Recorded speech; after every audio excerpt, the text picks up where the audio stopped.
ফুটবলের হারানো গৌরব ফেরাতে ও উঠতি খেলোয়াড়দের উৎসাহিত করতে শ্রীকোনা মাঠে অনুষ্ঠিত হল বড়খোলা এমএলএ কাপের জমজমাট final.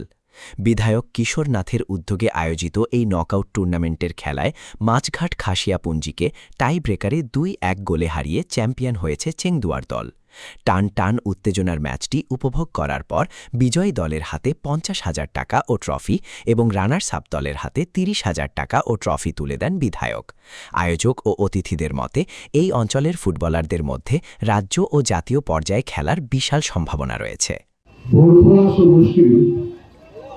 MLA cup knockout football tournament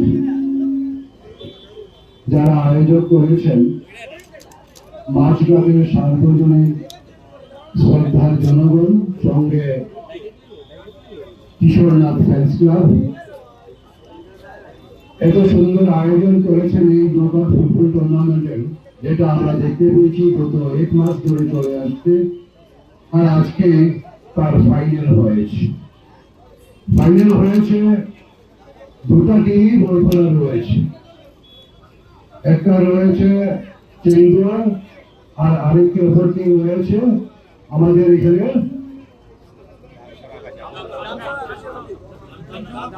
Damchhara versus চেংদুয়া।